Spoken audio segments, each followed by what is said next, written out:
12 football games, $1 million up top on DraftKings. It is a cool 70 degrees outside my house. The NFL season is absolutely back, and I couldn't be more excited for week one on Sunday. My name is Jordan Chan. I'm the head coach here at SaberSim, and in this video, I will be walking through my NFL DFS classic slate strategy, step by step, from beginning to end to get you ready for the start of this season. Now, this strategy led me to my best NFL DFS season ever last year, so I want to lay it all out in this video so you can share in the success this year. I'll be laying out my process in line with the SaberSim, which is our proven framework for DFS success based on these 5 principles. First, understand the odds and variance of DFS. Second, optimize your portfolio to maximize profit and minimize that variance. Third, keep your lineup building process simple. Fourth, stay on top of the news. And finally, fifth, study the sharks. Now, I've got a separate video linked in the description of this one that breaks down the SaberSim in full, walking through the theory behind these principles. But for this video, I want to mostly focus on the practical application of this system for the week 1 slate. I'll touch on some theory as we go along, but if you want the full SaberSim context, definitely check that video out. Now, we've got a ton to get into in this video here, so let's go ahead and dive right in. And first up, let's return to the first principle of the SaberSim, which is understanding the odds of DFS. And if you've seen my recent videos, you've heard this before, but it is absolutely paramount to grasp this concept to be a successful NFL DFS player this season. Because of the top-heavy nature of DFS tournaments, our profits come from inherently rare top 0.1% outcomes. No profitable player expects to win every single slate. And this is even more of a factor to be aware of in the NFL, where even including the playoffs, we'll only have about 20 main slates to realize our expected value over the course of the season, and the contests that we're going to be playing are generally larger than average. That does make it a lot of fun because a lot of these contests will have massive top prizes, but we should be aware that it does mean it can be harder to realize that profit. It is absolutely normal for a skilled player to have a losing Sunday, and unfortunately also very normal for skilled players to even have a losing season. But we can strategize to minimize the variance over the course of the season and maximize our actual profit earned, and that is why the second principle is to optimize your portfolio. Now, the main ways we can increase the actual profit earned by playing NFL DFS over the course of the season is by increasing our expected ROI, by finding softer opponents to play against, and by increasing our sample size of play so that our actual ROI approaches what our expected ROI is. Now, on a practical contest selection and bankroll management level, this means first setting a bankroll and being relatively conservative with your action week to week, knowing that you're going to lose most Sundays and we need to play long enough to realize our profit. On the contest selection side, it means focusing on the contests under the $3 entry fees and under $5 entry fees with under $25,000 total prize pools first to play our entries against the weakest competition. The top players in the lobby don't even see those contests in their lobby, so we can play against weaker opponents by targeting those contests. And finally, we want to spread out and get action down in a wide variety of different slates and different contests each Sunday. For me personally, I'm heading into this season with a $5,000 bankroll, and I'm hoping to play around 2.5% to 5% on the main slate each Sunday, and no more than 10% of that bankroll total across the entire Sunday, including some of the showdown contests spread out across that day. There's more information on how I'm approaching showdown in my video I released yesterday, but overall, I'm looking to play around $125 to $250 on the main slate and no more than $500 total for week 1. Now, I've actually already entered the main slate here to record a different video from earlier this week, so I just want to show you in the SaberSim app what that contest portfolio looks like and how I'm incorporating these different components. So you can see down on the bottom here, I'm at $154 total in the NFL main slate. That does actually include one ticket to the Millie Maker that I got for free, so my real action that I invested in here was about $149, right in between that right range.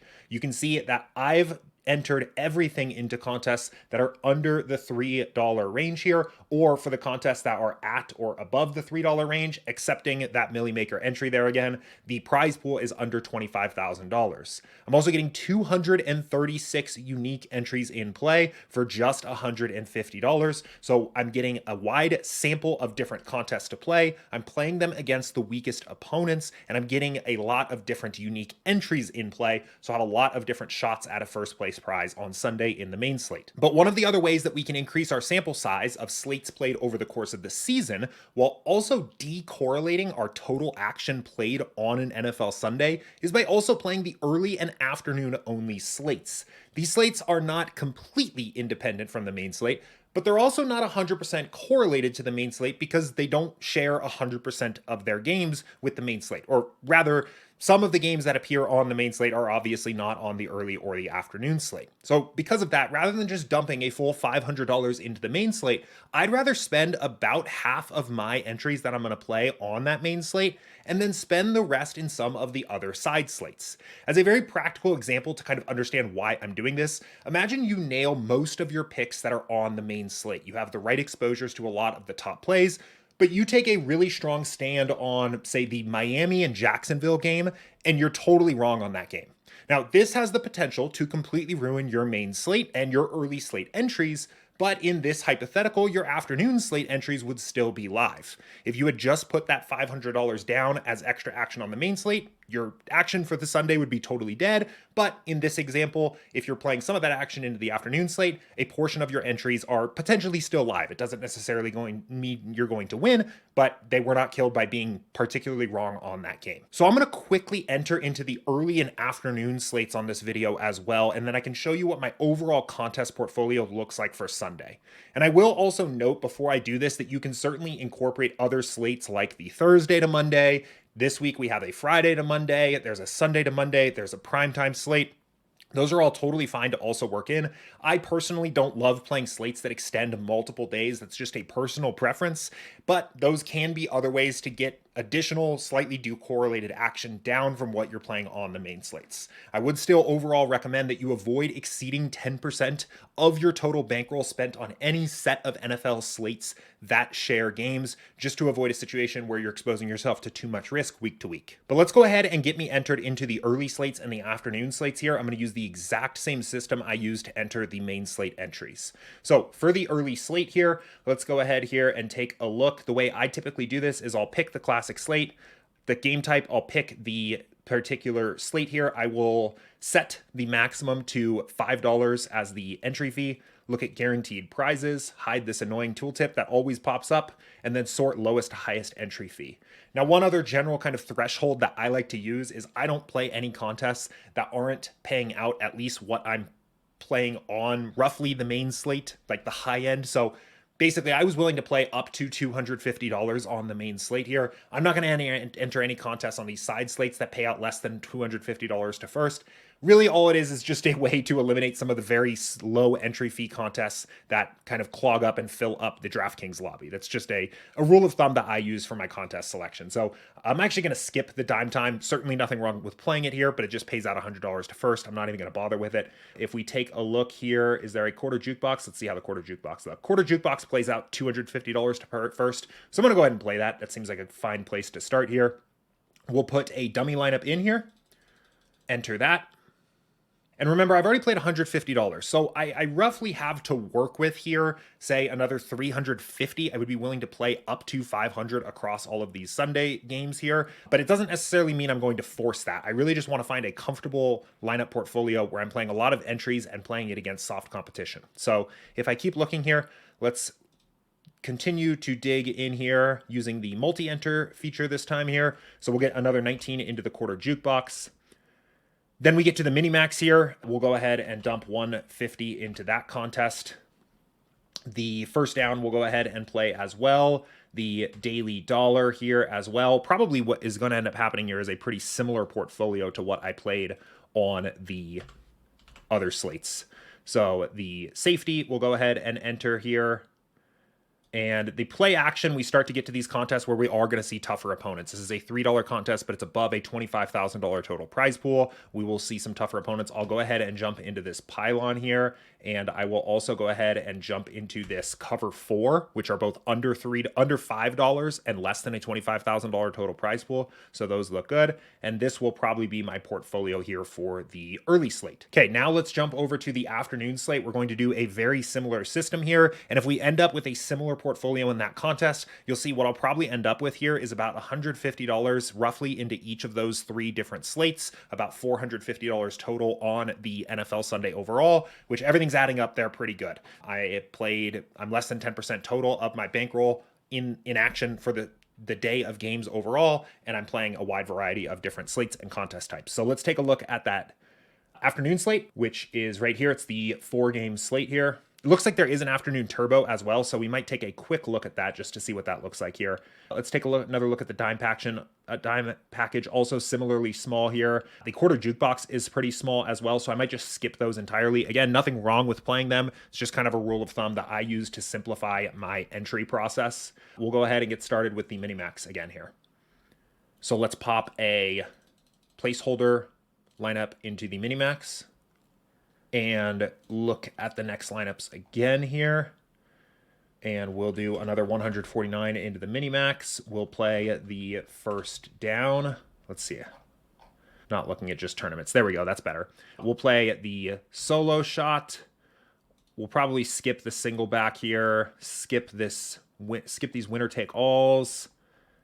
The safety in this particular contest is a little weak, so we'll skip that one. The play action is a little too large. I don't want to play against the sharps here. We'll go ahead and play this contest as well, and then this time we're at about $108 into the afternoon slate. So all things considered, we had about 150 in one contest in the early, 150 in the main, 108 here. So we're going to end up at like a little around $400-ish. So feeling really good about that. I'm probably going to have close to 500 or so different unique lineups entered into the Sunday games, all at the low entry fee where I'm playing against the softest competition, a wide variety of different contests and slates. Very happy with the way that my portfolio looks here. So next up, let's actually build some lineups here. I'm just going to demonstrate this for the main slate here. The general process that I follow is identical for the early and the afternoon slates. Before we actually push any buttons at all, there are 2 principles from the Saber system that we're going to be keeping in mind here. The first is number 4, which is to stay on top of the news.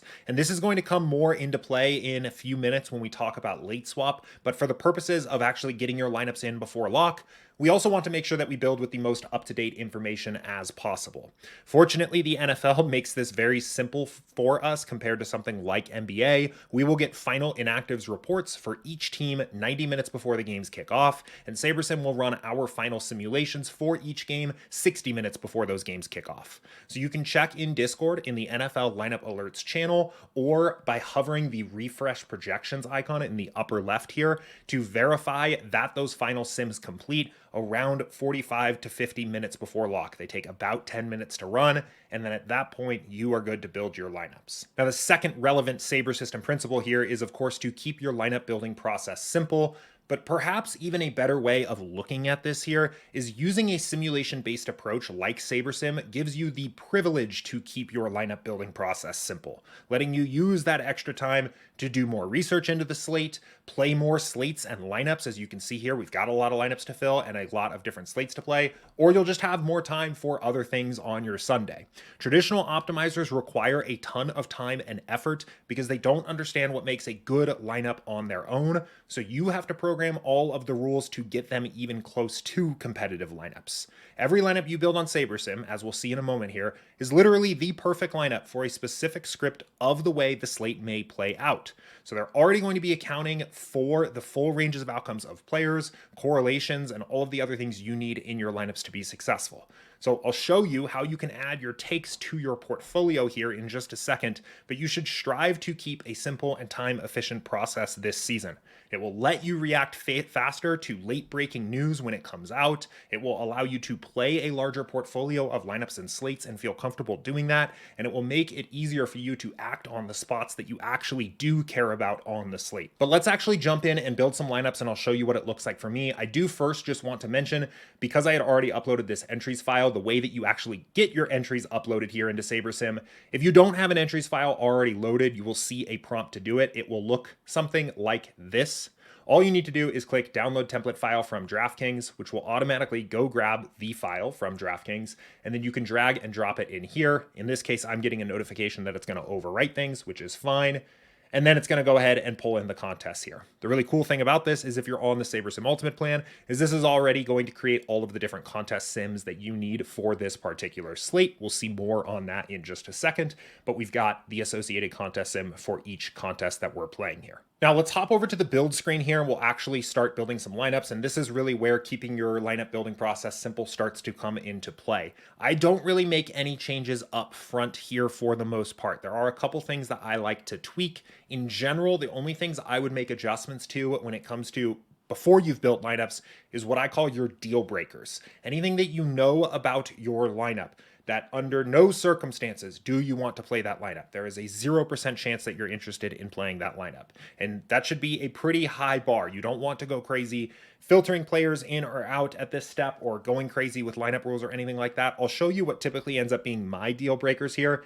It's a couple different types of stacks. Now, again, the correlation built into our simulations is going to do a pretty good job of handling your stacks right off the bat. But I know that there's a few lineup constructions that I tend to prefer more. I typically like to avoid the big QB +3 and higher stacks. So I'm going to just uncheck everything and check in just the stacks that I actually am willing to play here, which are generally the QB +2s, the QB +1s with up to 2 players on the opposing side. That's a personal preference thing here. Most of your lineups will actually be built with those stacks anyway, but that's how I want most of my lineups to look. So that's the way I want them to be, and I'm just going to set that ahead of time. I do a similar thing with the secondary stacks here where I don't want to play any more of 3 players from one team without the quarterback. That is what secondary refers to in this context here, is that it's a player that doesn't have it's a stack of a player that doesn't include the quarterback here.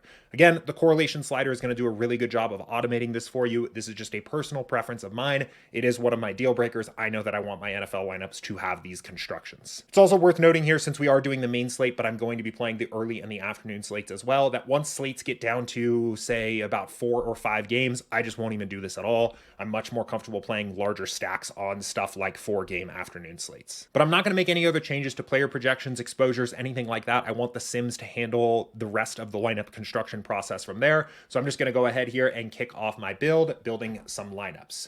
I want to reinforce while this is building what is happening behind the scenes. We are now taking this 12-game slate, simulating it 5,000 times, building the best possible GPP lineup for each of those simulations, while also respecting the stack considerations I had just put in here. So it's going to account for the very wide range of outcomes of players like we have on an NFL Sunday here. It's not going to just use the average play projection for every player. We're getting their full upside, their full downside.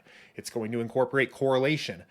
Not only the big correlations between quarterbacks and their wide receivers, but also incorporating how often different tight ends and running backs get involved in the passing game, how often players on opposing sides of the ball are correlated to each other, and how often you want to potentially set up those 1-1 mini stacks where you use 2 wide receivers on the same game without having either of those quarterbacks, how often you're correlating your running back and your defense. All of these micro correlations, they're going to show up naturally in your builds because the simulations are powering this behind the scenes. Okay, now that our lineups are built here, the next step is going to be to run our contest sim. If you are on the SaberSim starter or standard or pro plans and you don't have contest sims, you just skip this step. No problem there. All you'll need to do is just change your sorting method here to be Saber score and large slate and match up to the contest size you're playing. So I would just kind of pick something that's roughly in between everything that you're playing or matches up to maybe the contest that you've entered the most money into. The 10 to 50K and the 50K plus Saber scores are where I tend to prefer to be. For the afternoon slate, if you're building for the afternoon slate or anything that is about 4 games or less for NFL, that is when I would switch to the Saber score that is small slate here. I actually think at the time I'm recording this, this is just a minor bug that we're defaulting to projected score here. This is on the beta branch, so that should be fixed probably by the time you watch this video anyway, but if you're noticing that your sort is incorrect when you first build, you'll want this to be sorted by Saber score. But my contest sims are complete here, so I'm going to change my sorting method to contest sims, target contest, ROI, which is going to make sure that when I ultimately go to fill my lineups, I'm filling the best possible lineup into each contest I'm playing. And when I'm reviewing my portfolio, I'm looking at the highest ROI lineups on average from my pool. Now, one other thing that does differ here a little bit, whether you're using the SaberSim Ultimate plan or if you're on the Starter, Standard, or Pro, is the min uniques option here. On Ultimate, we did make an adjustment recently so that your contest sims are now naturally going to have the effect of diversifying you here. You can see that if we sort by the highest exposure here, as soon as this loads, we're already getting a lightly diversified portfolio. If you've built on SaberSim before in the past, you know that this probably is not how your exposures would look right out of the box. That is the natural diversification that's happening with our contest sims. If you're not using contest sims, it's probably going to be worth diversifying your portfolio a little bit more. What I would do is just slowly ramp up your uniques one by one here until you get to a point where you see a significant drop off in the average projection of your lineups, which is shown up here. I've found that that point is typically around somewhere between 3 to 5 min uniques. It'll be a little bit personal preference there of how diversified you personally want to get. Prior to this update with ROI with the contest sims, I would tend to leave my min uniques for an NFL main slate around 4 or 5, but ramp this up slowly one by one and look for the big drop off of average projection and go back one spot from there. That's probably going to be a good balance of diversifying with min uniques here while also still making sure you're playing highly projected strong lineups. But from here, for my process, this is where you would go to the reviewing and revising your portfolio to make any changes that you have on the slate. Now, me personally, I generally don't have a lot of strong takes above and beyond what the Sims are giving me for an NFL Sunday of games. There may be some things that I've heard as the week has gone on, potentially things I've read on Twitter or watched videos or listened to in podcasts, maybe a couple players that I particularly know I want to get some exposure to. I will probably start to generate that sense of intuition over the course of the season a little bit more, but early on in the season, I'm going to be pretty trusting of the simulations. So I'm not going to have a lot of strong opinions here, but the way that I typically prefer to review my portfolio just to see how things are looking is looking at my highest and lowest leverage players in my portfolio. Leverage is your exposure minus the ownership projection. These are the players that you have essentially, or the simulations have, the strongest opinions on one direction or the other.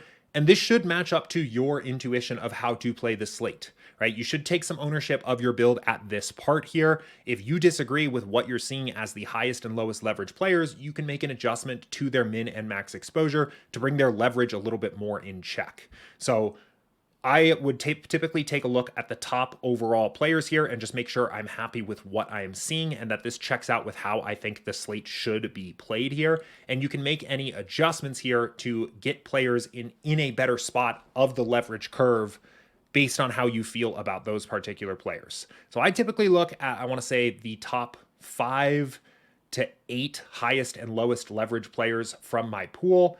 And those are the players that I tend to focus my research on and making sure that I'm happy with them for my portfolio here. So let me give you an example of what this would look like so you can at least see it in progress here. So let's say I was looking at this here, and I actually think Terry McLaurin is a pretty interesting play on week 1. This is something that I actually probably would maybe consider making an adjustment here with I think Jaden Daniels is likely to be a pretty good player. I think this is a game that I quite like targeting here on this particular slate, and there's not a lot of other heavy target type players in this offense. So I don't really want Terry McLaurin to be one of my biggest fades on this slate here. I don't need to be well over the field on him if the Sims don't like this particular play, but I don't really want him to be the reason that I lose because I think he has quite a bit of upside.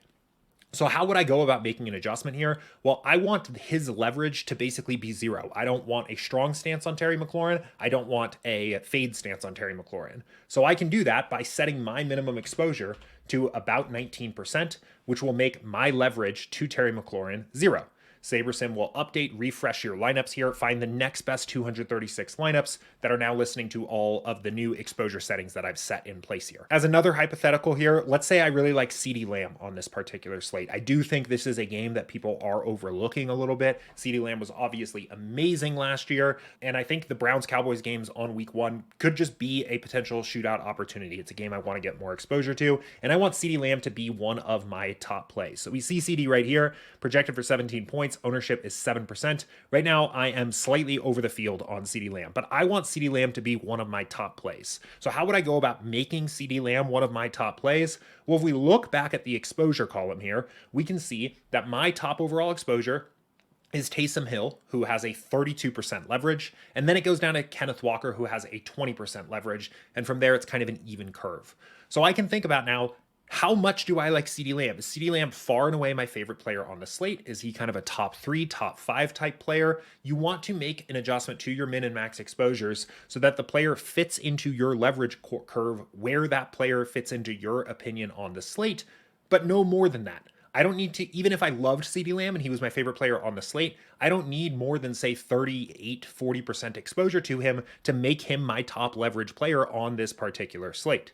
So let's resort this projection here and make an adjustment to CeeDee Lamb. And I'm going to say that I actually just want, say, about 27% exposure here. I want him to kind of be one of my top high exposed players, but he doesn't need to be necessarily my overall number 1 highest leverage player. Now, if I resort my leverage here, we see that brings the Taysom Hill exposure down a little bit. CeeDee Lamb's leverage is now 22%. My exposures are in line with the way that I wanted to approach the slate. And that's just 2 examples here. You can spend as much or as little time as you want based on your particular takes here.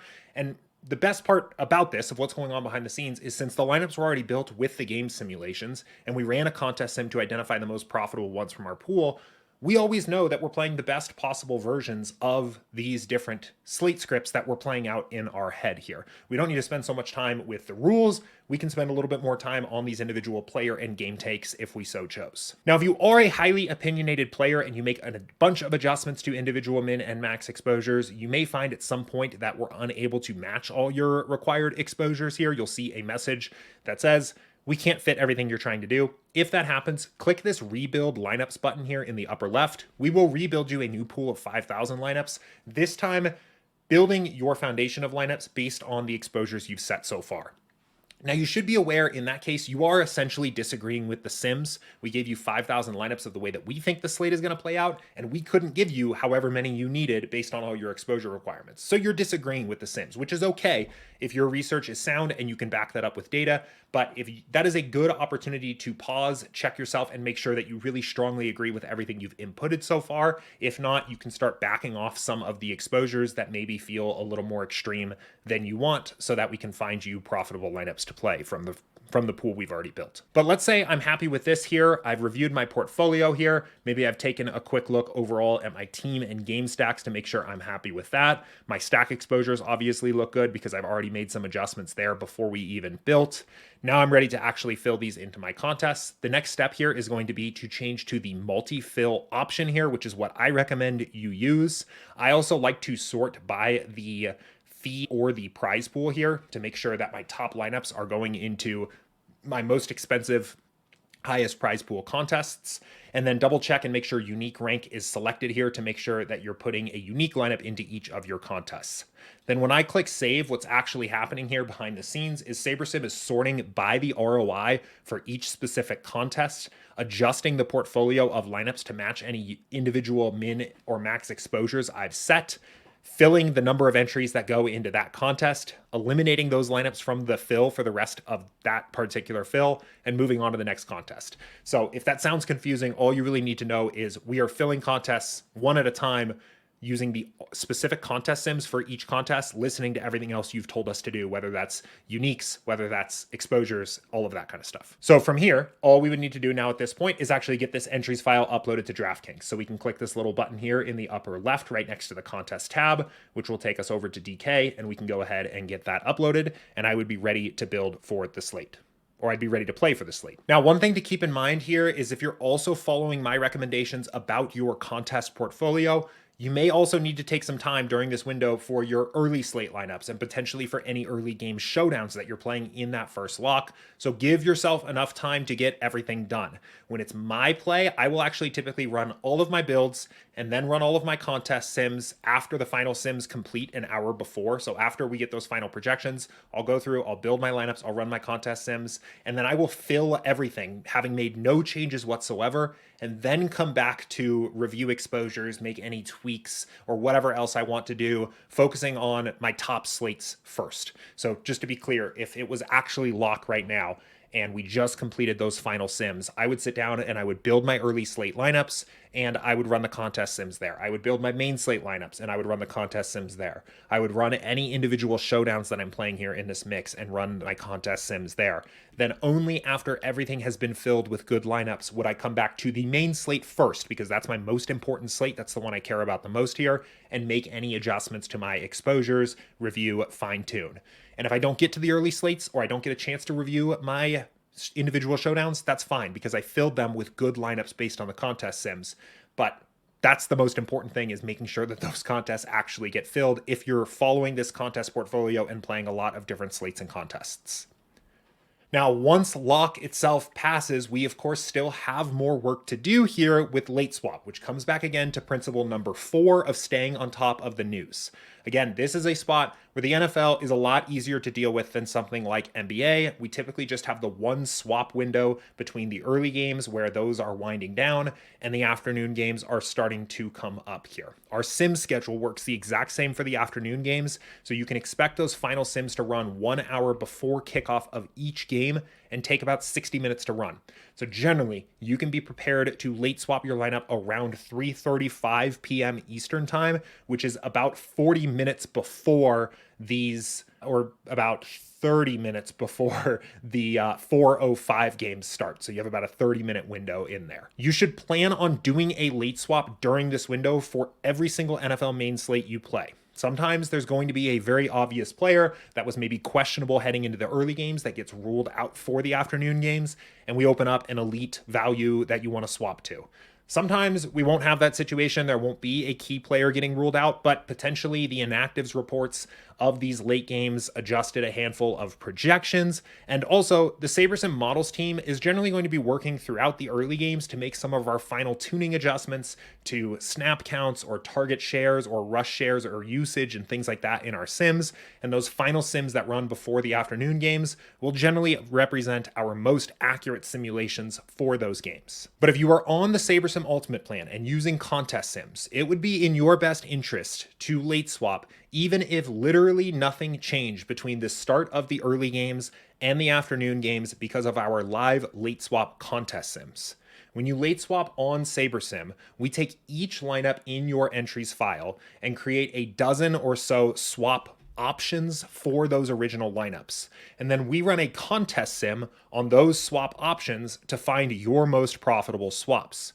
The kicker here is that in a late swap, we actually adjust our game simulations to match what is actually playing out on the field and adjust the field lineups used in the contest sims to account for what lineups you're actually competing against in the contests. So let's say before this slate ever started, we thought the mean outcome for the Panthers-Saints game was 19-23, as you see here in the implied total. But in real life, it's the fourth quarter and the Panthers are winning 33-3. Well, now when we simulate your lineups that contain a Panthers or Saints players, or just run contest sims in general, we're running them against a game simulation that starts from that point in time and simulates the rest of the game from there.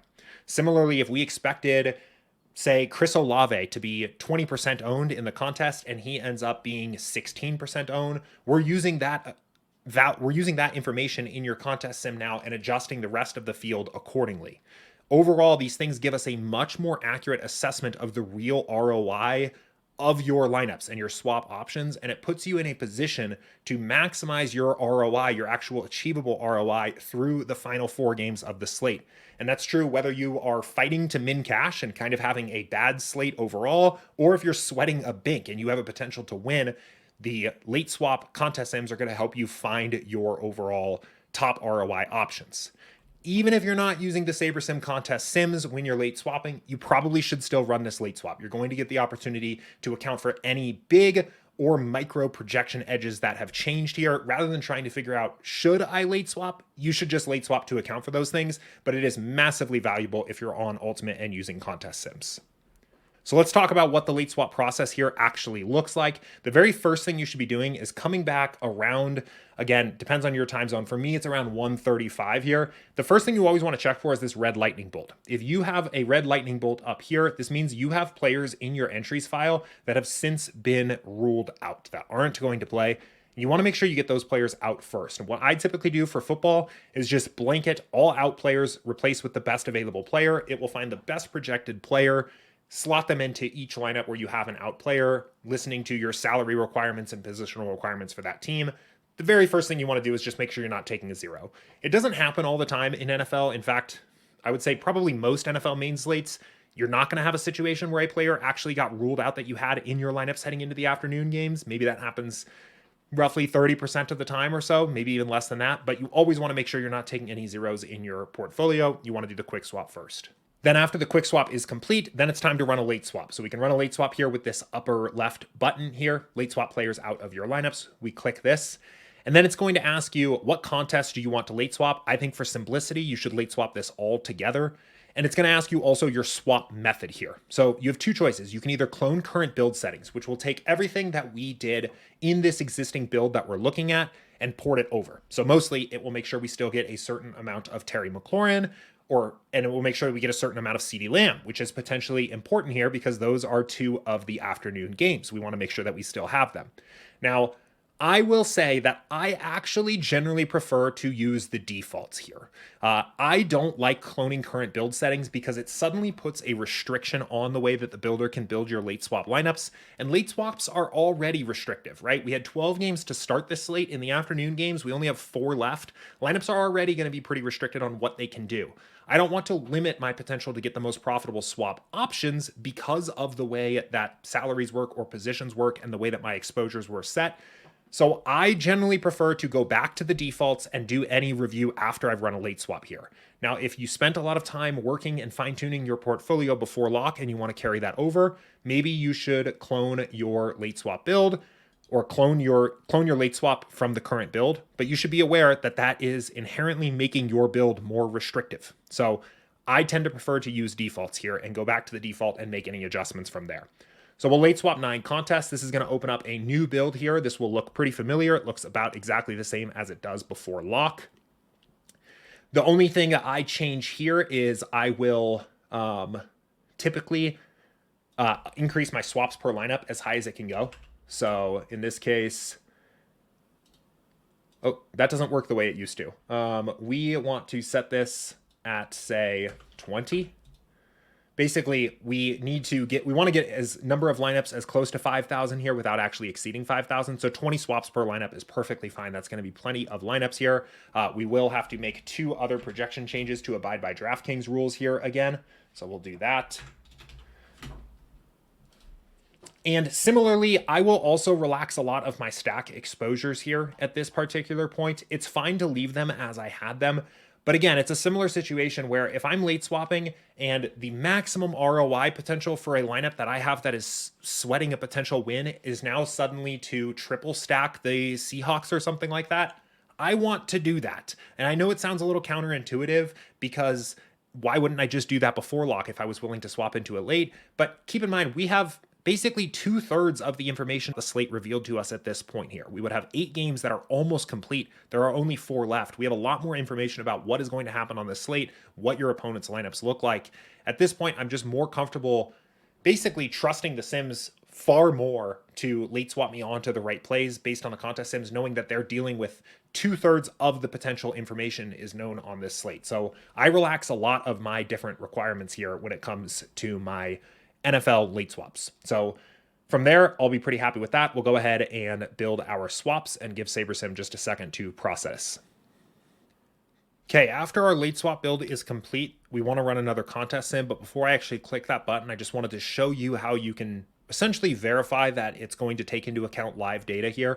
Now, in your contest tab here in this field lineups in the over here. If you click this gear, you'll see use live fields and use live sim. These will be toggled on by default. You don't need to turn these on for yourself, but this is basically saying if the games are in progress, use the live data. I'm recording this here on Thursday afternoon. The games are not in progress, so it's not going to use live data. But those toggles are on by default. You don't need to touch anything there. It will just say use the live data if it's available here. These fields will not necessarily jump to, there is a live option that will show up here after lock starts. I know this is a little bit confusing when I'm doing this outside of an actual slate. Don't worry about what you're seeing in this field is basically the takeaway here. As long as use live fields or use live sim, both of these are checked, it's incorporating that live data here. So let's go back to the actual late swap build here. And we can now run the contest sims here. So again, while the contest sim is running, what it's doing differently in this particular case, if the slate were playing out, is it's now going to grade how each of these swap options look with the knowledge of how the games are playing out and how the actual DFS contests are playing out. Which players are heavily rostered, what do actual lineups look like, and so on. So it's incorporating that. When you actually run these contest sims and your lineups get returned back to you, for a late swap, you will see that the ROIs generally shift quite a bit compared to what they looked like before lock. Before lock, you might have your top ROI lineup, say maybe be 100% ROI. You may be playing lineups across a spectrum of anywhere from 25 to 100% ROI from your portfolio. After lock, you may see that a few of your lineups have no profitable swap options at all. Maybe you played 3 players that totally dudded in the early games. There is no way for that lineup to become profitable. You may see lineups that have an expected ROI of 6,000% because that lineup is doing so well, it's almost impossible for that lineup to not have a pretty good return on its individual ROI. So you'll see when you actually look at the individual lineups here, you'll see in a real slate, much higher or lower, a wider spectrum of ROI reflecting what's actually happening on the field here. Now, it is at this point here, again, where you could spend some time doing some additional review, looking at your exposure, looking at your leverage columns here to make sure that you're happy with how the late swap is telling you to play. We also want to double check our sorting method here and, of course, make sure that we are sorting by the target contest ROI or the Saber score, depending on what plan you're on here. For me personally, though, when it comes to reviewing as the slate is actually playing out in real time, it's not something that I'm going to make a lot of adjustments to. In fact, I almost never touch an exposure when I'm doing a late swap. Again, at this point in the process, we have so much information about the slate, I'm just going to almost entirely trust the sims about what the right way is to bring it home. Now, if you want to spend some time reviewing, you can look at your high and low leverage players, make adjustments, and so on. It is not a big part of my process. I'm generally a pretty open book when it comes to what I actually end up doing on the late swap. Now, once you're happy with your late swap portfolio here, you can once again just click save here, which will save each best possible swap option for each original lineup you played, re-download that entries file and get that re-uploaded. Now, another reason to be a little more time efficient with your exposure adjustments here when you're late swapping is, once again, if you are then playing the afternoon slate, potentially mixing in some of those afternoon showdowns, you want to make sure you have time to do everything within that 30-minute or so window here. So don't waste too much time trying to fine-tune everything. Keep the process simple here.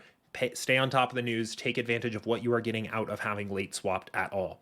One other thing you can do is, if you are a little bit short on time or things feel like they're just coming up on you a little bit quickly, these 2:05 o'clock games on my time here, those sims will actually run at 1:05. They will be done at about 1:15 most of the time.